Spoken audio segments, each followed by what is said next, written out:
Friends, welcome back. तो India versus South Africa, India qualification scenario. ओहो, how can team India reach T20 world cup 2026 semifinal? बस यही रह गया यही अब देखना डिस्कस करने पड़ेगा। के लिए हाँ, रह गई बातें। क्या करें कि ऐसा एक गेम से देख लो, एक गेम गड़बड़ हो जाए तो कितना फर्क पड़ जाता है कि अब उस टाइप से हमें करना पड़ रहा है, सोचना पड़ रहा है कि अब हम सेमीफाइनल तक क्या हो तब हम रीच कर सकेंगे। तो चलो देखते हैं, वीडियो शुरू करते हैं। वीडियो शुरू करने से पहले अगर आप चैनल पर नए हो और आपने अभी तक सब्सक्राइब नहीं किया तो जल्दी से पहले सब्सक्राइब के बटन और बेल आइकन को क्लिक कर लो ताकि आपको हमारे सारे न्यू वीडियोस के नोटिफिकेशन मिल जाए जैसे हम अपलोड करें। अगर आपको वीडियो पसंद आता है प्लीज लाइक एंड शेयर। चलिए शुरू करते हैं। इंडिया की टीम सेमीफाइनल के लिए क्वालिफाई कैसे करेगी? मतलब क्या वर्ल्ड कप से बाहर हो गए? जवाब है नहीं। क्या बाहर हो सकते हैं? जवाब है हाँ। नहीं, बहुत चांसेस है। 50 से 60% चांसेस हैं कि हम 50 से 60। अब सवाल बचा ये कि जो बचे चांसेस हैं जिसमें हम क्वालिफाई कर सकते हो, कैसे कर सकते हैं? मुझे उसका भी जवाब है कुदरत के निजाम से। हाँ जी, हम पाकिस्तान नहीं है, हम भी कुदरत के निजाम में हैं। देखिए मेरे को तो पूरा कॉन्फिडेंस है कि इंडिया जो है सेमीफाइनल तक डेफिनेटली जाएगा। थोड़ा बहुत डिबैकल हुआ है मगर अभी कई गेम्स बाकी हैं, उसमें ज़बरदस्त खेलेंगे और दिखा देंगे। और हम पाकिस्तान नहीं है भाई, पाकिस्तान तो इस तरह से ना सोचो कुदरत का निजाम और ये सब बात भी नहीं करनी चाहिए हमें।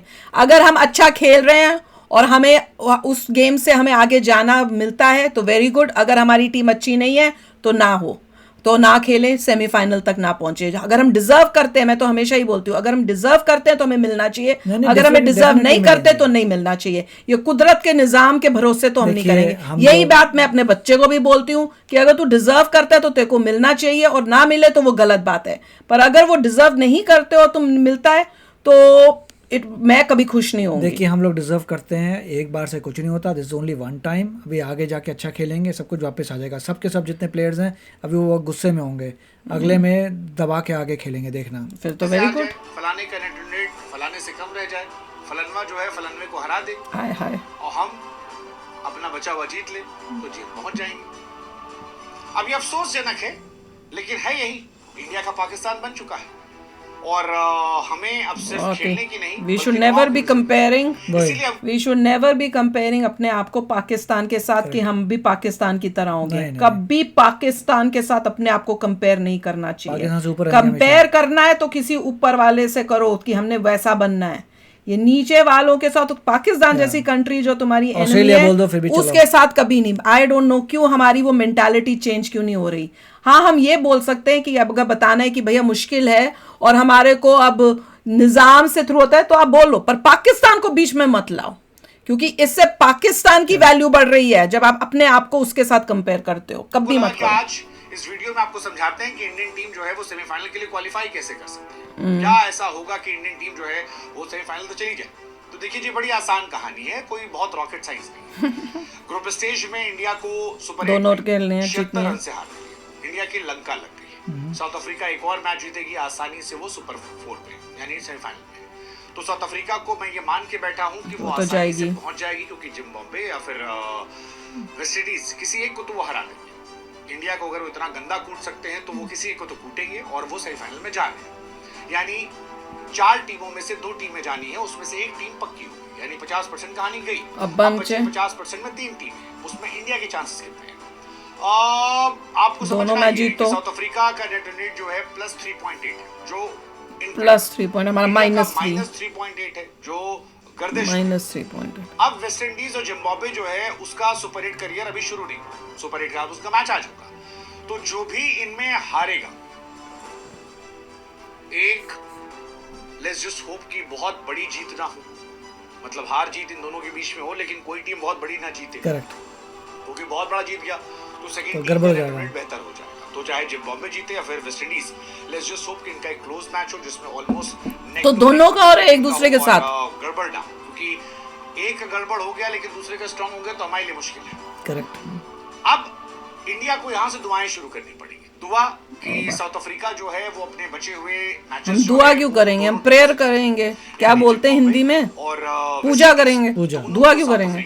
पूजा। तो इससे कहानी क्या होगी कि साउथ अफ्रीका के हो जाएंगे 6 पॉइंट और वो आसानी से पहुंच जाएंगे सेमीफाइनल में। साउथ अफ्रीका अगर दोनों मैच ही जाती है तो वो टॉप होकर चले जाएंगे। इसका मतलब ये होगा कि फिर बाकी टीमें जो कोई भी टीम है वो मामला उन्हें गड़बड़ाएगी। उसके बाद अगर इंडिया अपने बचे हुए दोनों मैचेस जीत लेती है, वेस्ट इंडीज और जिम्बाब्वे, इन दोनों से इंडिया जीत लेती है, तो इंडिया आसानी से क्वालिफाई कर जाएगी। यानी हम तो जीते ही जीते, लेकिन हमारे जीतने के साथ साथ अगर साउथ अफ्रीका बाकी दोनों टीमों को हरा देती है तो फिर हम आसानी से क्वालिफाई कर जाएंगे। अच्छा भाई, बट सवाल ये है कि अगर साउथ अफ्रीका एक मैच हार गई तो क्या होगा? अब देखो, साउथ अफ्रीका तो दूसरी टीम जाएगी।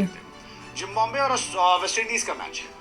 अगर वेस्ट इंडीज ने जिम्बाब्वे को हरा दिया, जिसके चांसेस लग रहे हैं पहली नजर में, या हो सकता है जिम्बाब्वे जो है वो हरा दे, और तो फिर कोई भी यही टीम जाकर साउथ अफ्रीका को हरा देती है, तो इंडिया की बैंड बच जाएगी। बैंड इसलिए बच जाएगी कि इंडिया को फिर कुछ कैरिस्मेटिक करना होगा ताकि हम आगे जा सकें। क्या करना होगा? कैरिस्मेटिक, वो क्या? लेकिन अगर ऐसा होता है कि मान लो वेस्ट इंडीज ने जिम्बाब्वे को हराया, लेकिन जिम्बाब्वे ने साउथ अफ्रीका को हरा दिया, तो इतना लोड ओ भाई, हमारा मामला चल जाएगा, क्योंकि फिर वहां पर कोई टेंशन नहीं है। लेकिन मेन कहानी ये है कि लेट्स जस्ट होप जो इंडिया के लिए सबसे इजी ऑप्शन है कि साउथ अफ्रीका अपने बचे हुए मैचेस जीत ले और इंडिया अपने बचे हुए मैचेस जीत ले, तो हम आसानी से पहुंच जाएंगे। ठीक है, बस ये होगा। लेकिन अगर वेस्ट इंडीज या जिम्बाब्वे दो मैचेस जीत लेती है आपस में और फिर साउथ अफ्रीका से, तो जो भी हमारा लास्ट मैच होगा उसमें हमको नेट रन रेट देखना पड़ेगा। हाँ, इंडिया का एडवांटेज ये है कि इंडिया का जो आखिरी मैच है वेस्ट इंडीज के साथ, उसमें इंडिया को आइडिया होगा कि हमको ये मैच कितने ओवर में जीतना है, तो हमारे पास एक ऑप्शन आएगा। लेकिन लेट्स जस्ट होप कि वहां तक कहानी ना जाए भाई, क्योंकि हमारा नेट रन ऑलरेडी घुसा हुआ है। तो हमको पहला काम ये करना है कि हमको जिम्बाब्वे को बहुत बुरी तरह हराना है। मतलब जो हम गर्दिश में गए हैं वहां से हम लौट आए। जिम्बाब्वे खेल कैसा रही है अभी? दूसरा, वेस्ट इंडीज को फिर हराना है। अगर वेस्ट इंडीज साउथ अफ्रीका को हरा देती है, जिम्बाब्वे को हराती है, तो वेस्ट इंडीज को हमें फिर एक कैसे हरा सकते हैं? मार्जिन से हराना पड़ेगा। क्या वो पॉसिबल है? It's not that easy. वही तो कह रहा हूं, वेस्ट इंडीज को मैं कभी भी लो रेट नहीं करूंगा T20 फॉर्मेट में। इसी डैरेन सैमी ने 2 वर्ल्ड कप जिताए थे, 2012 2016। तो मैं ये मान के बैठा हूं कि वेस्ट इंडीज जो है वो अच्छी टीम है और वो अच्छी टीम आपको परेशान करेगी। साउथ अफ्रीका उन्हें हरा दे, फिर हम उन्हें हरा दे, तो ये हो जाएगा एक सबसे इजी कहानी। बस वही हो जाए। लेकिन सबसे बड़ी बात है कि इंडिया को अपने बचे हुए दोनों मैचेस जीतने पड़ेंगे, जो सबसे बड़ी बात है वही, और वो इतना आसान नहीं होने वाला, दोनों ही करने हैं, क्योंकि इंडियन टीम जो है उसकी बैटिंग कमजोर हो गई है। अभी झटका लगा ना, ठीक हो मतलब जाएगा। आपके अभिषेक शर्मा, तिलक वर्मा, सूर्य कुमार यादव, रिंकू सिंह, ये बिल्कुल फॉर्म में नहीं। अभिषेक का हिल गया है बिल्कुल confidence, Tilak Varma test zone में चले गए हैं, सूर्या बाबू अपन टेस्ट ही खेल रहे हैं, जाग जाएंगे। तो अपना ढांचा जो है स्ट्रक्चर हिल गया है। ऐसे में फलानी टीम फलाने को हरा दे, धमाकी टीम हरा दे, वो सब तो ठीक है बॉस। मान लो साउथ अफ्रीका अपने सारे मैचेस जीत जाती है और यहाँ मामला बनता है, लेकिन क्या इंडिया दोनों को हरा पाएगी? प्लीज आप जिम्बाब्वे और वेस्ट इंडीज को हल्के मत लेना, बिल्कुल भी हल्के मत लेना। दोनों सॉलिड टीम है।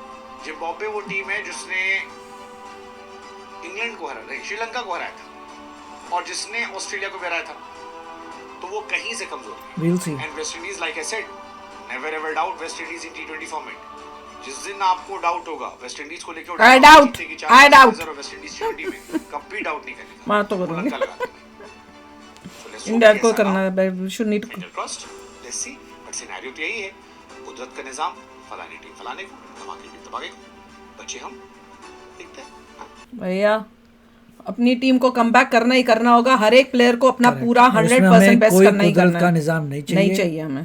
I don't believe in that. दोनों को हराएंगे, वेस्ट इंडीज को, जिम्बाब्वे को डिस्ट्रॉय करेंगे और आगे जाएंगे। क्योंकि मैं तो स्ट्रांगली बिलीव करती हूँ, वो मैं सबको बोलती हूँ। मैं कहती हूँ फोकट में मिली हुई चीज जो है ना, अगर मिल भी जाए तो भी वो कभी आपको उसको आगे और आगे आपको नहीं लेके जा सकती। अगर आज जैसे बोल रहे हैं कुदरत के निजाम से हम सेमीफाइनल में पहुंच भी गए तो सेमीफाइनल में हार जाएंगे, क्योंकि हमें वो है ही नहीं, अपनी एबिलिटी ही नहीं है, तो क्या करेंगे? अगर एबिलिटी से जाएंगे तो आगे जाके भी हम अच्छा परफॉर्म करेंगे। यही मैं अपने बच्चे को भी बोलती हूँ और यही मैं इस टीम को भी बोलूंगी, अपनी एबिलिटी से जाओ ऊपर, ताकि सारे इंडियंस को भी प्राउड फील हो कि देखो कैसे कमबैक किया है और कैसे हराया है। पर अगर एबिलिटी नहीं है तो बेटर टू हार के पीछे ही बैठ जाओ, लेट जो मोर डिजर्विंग है उनको करने दो। That is how it should be, and I am hoping कि हमारी जो टीम है वो कम बैक करे, बहुत अच्छा कम बैक करे, दोनों टीमों को हरा के अपने दम पे आगे जाए। हमें पाकिस्तान नहीं बनना, कुदरत का निज़ाम की बात हम करते ही नहीं है। हम इंडियंस हैं, पाकिस्तानी नहीं है कि हम अपनी वीडियोस बना के बोले कुदरत का निज़ाम हो। नो, एबिलिटी से हम जाएंगे, और नहीं है तो yes we don't deserve it. तो चलो यार, बताओ आप एग्री करते हो मेरी बात से कि नहीं करते हो? मिलते हैं नेक्स्ट वीडियो में बहुत ही जल्द। Till then take care and bye bye. तो अगर आप मेरे इस चैनल पे नए हो तो जल्दी से सब्सक्राइब के बटन को हिट करो और बेल आइकन को क्लिक करो, ताकि आपको मेरा जब नया वीडियो मैं लगाऊं आपको उसके बारे में जल्दी से पता चल जाए।